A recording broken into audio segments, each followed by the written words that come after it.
നിങ്ങളുടെ ഇഷ്ട പരമ്പരകൾ എക്സ്ക്ലൂസീവായി സൺ നെക്സ്റ്റ് ആപ്പിലൂടെ തികച്ചും ഫ്രീ ആയി ഇപ്പോഴേ ആപ്പ് ഡൗൺലോഡ് ചെയ്യൂ.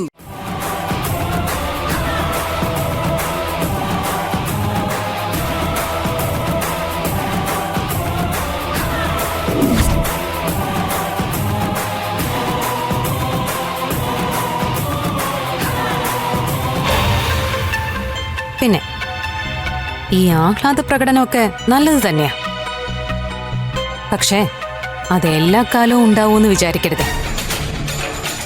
സുന്ദരി കുറച്ചു ദിവസം സർവീസിൽ നിന്ന് മാറി നിൽക്കുന്നുവെങ്കിൽ അത് ക്രിസ്റ്റിയും ഡയനയും എന്നേക്കുമായി അവസാനിപ്പിക്കാനുള്ള കോപ്പുകൂട്ടാൻ കിട്ടിയ അവസരമായി കരുതിയാൽ മതി. തിരിച്ചു വരും. ആ തിരിച്ചു വരവ് ക്രിസ്റ്റിയോ ഡയാനയോ വിചാരിക്കുന്നതിലും അപ്പുറത്തുള്ള ശക്തിയിലായിരിക്കും. കരുതിയിരുന്നോ?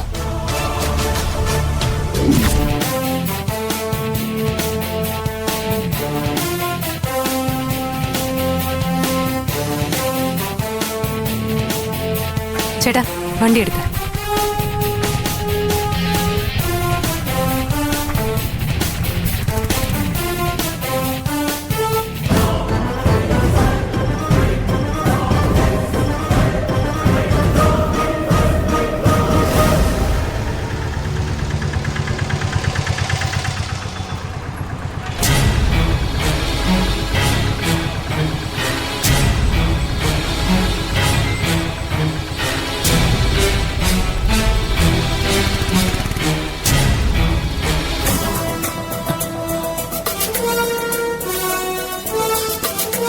ഒരുപക്ഷെ സുന്ദരി ആശുപത്രിയിൽ എത്തിക്കാണോ?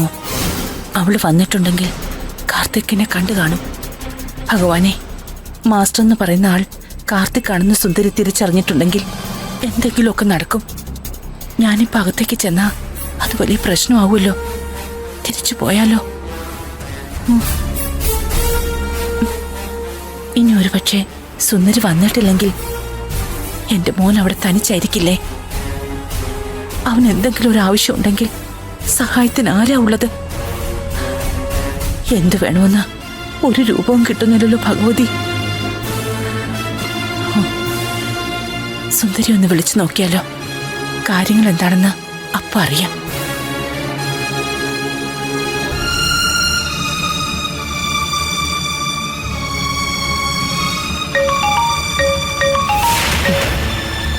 ഹലോ അമ്മ. ആ മോളെ, നീ ഇപ്പൊ എവിടെയാ? ഞാൻ അത്യാവശ്യമായിട്ട് ശരത് സാറിന്റെ വീട് വരെ ഒന്ന് പോവാ. എന്താ അമ്മ, അത്യാവശ്യ കാര്യം വല്ലതാണോ? അത്യാവശ്യമായിട്ടൊന്നുമില്ല. ഞാൻ മോളെ സ്കൂളിലാക്കി.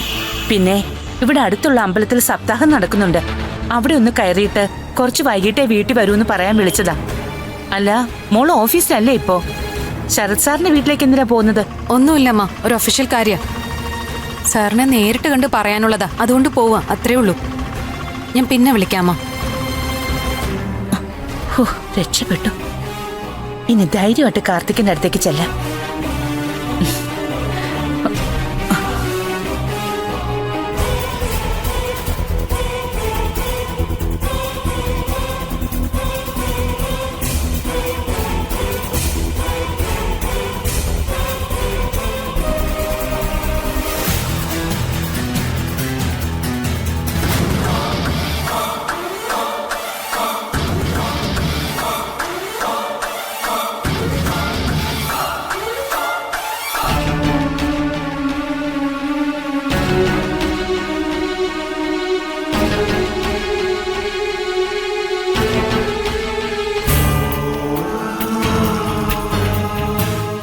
സിസ്റ്ററെ, അകത്ത് കാർത്തിക് എന്നൊരു പേഷ്യന്റ് ഉണ്ടായിരുന്നു. ഇപ്പൊ കാർത്തികൻ എങ്ങനെയുണ്ട്? നിങ്ങൾ കാർത്തിക്കിന്റെ ബന്ധുവാണോ? ആ അതെ, അമ്മയാ. രാവിലെ പുള്ളിയെ ഇവിടുന്ന് ഷിഫ്റ്റ് ചെയ്യാൻ നോക്കിയിട്ട് അന്നേരം ബൈസ്റ്റാൻഡർ ആയിട്ട് ഒരാൾ പോലും ഉണ്ടായിരുന്നില്ല. കാർത്തിക്കിനെ എന്തായാലും റൂമിലോട്ട് മാറ്റിയിട്ടുണ്ട്. അവിടേക്ക് ചെന്നോളൂ. റൂം എവിടെയാ സിസ്റ്ററെ? ഈ ഫ്ലോറിൽ തന്നെയാ. ഇവിടുന്ന് നേരെ ചെന്നിട്ട് ലെഫ്റ്റ് തിരിഞ്ഞ് പോയാൽ മതി. Room number 106.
എങ്ങനെയുണ്ട് മോനെ ഇപ്പോ?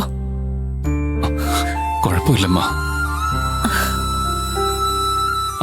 അമ്മ എങ്ങനെയാ ഇവിടെ വന്നത്? മോനൊരു അപകടം പറ്റിയെന്ന് സ്കൂളിൽ തിരക്കിയപ്പോ അറിഞ്ഞു. അങ്ങനെ എവിടേക്ക് വന്നേ? മഴമോൾക്ക് കുഴപ്പമൊന്നും പറ്റിയില്ലല്ലോ? മഴമോൾക്ക് കുഴപ്പമൊന്നുമില്ല.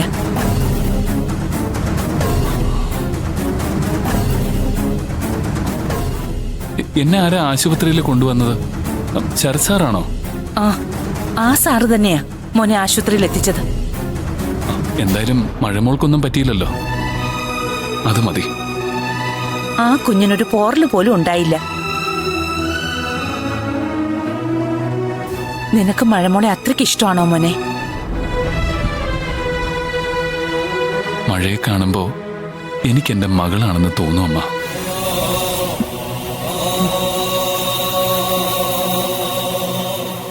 മഴയുടെ അതേ പ്രായമല്ലേ എന്റെ മോൾക്കും. എനിക്കെന്റെ മോളെ വളർത്താനുള്ള ഭാഗ്യം ഉണ്ടായില്ല. എന്റെ മോളുടെ കളിച്ചിരിയും കുസൃതിയും ഒന്നും കാണാനായിട്ടില്ല. ഓരോ നിമിഷം അത് ഓർക്കുമ്പോ ഉള്ളിലൊരു വിങ്ങല. മഴ മോനെ നിന്റെ മോള് തന്നെയാണെന്ന് പറയാനാവുന്നില്ലല്ലോ ഭഗവതി. എന്റെ മോളെ കാണാൻ പറ്റാത്തതിന്റെ സങ്കടം കുറച്ചെങ്കിലും മാറുന്നത് മഴമോളെ കാണുമ്പോഴാ.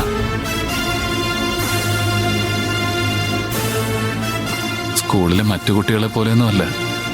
മാസ്റ്ററെ മാസ്റ്ററെ എന്ന് വിളിച്ച് എന്റെ പിറകെ ഇങ്ങനെ നടക്കും അവള്. പിണങ്ങും, ദേഷ്യപ്പെടും. അറിയാതെ അറിയാതെ അവൾ എന്റെ മേല് ഒരധികാരം എടുക്കുക.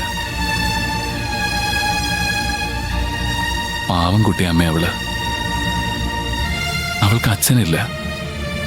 അച്ഛന് കൊടുക്കാനുള്ള സ്നേഹം മുഴുവൻ അവൾ എനിക്കാ തരുന്നത്. എന്റെ ചാമുണ്ടേശ്വരി, എങ്ങനെയെങ്കിലും എന്റെ മോനെ എന്നും സ്നേഹിക്കാൻ മഴമോളെ അവന്റെ കയ്യിലേക്ക് തന്നെ കൊടുക്കണേ. ഇവിടെ നിന്ന് ഇറങ്ങിയ അപ്പൊ തന്നെ എനിക്ക് സ്കൂളിൽ പോണം. എനിക്ക് മഴമോളെ കാണാതിരിക്കാൻ പറ്റില്ല.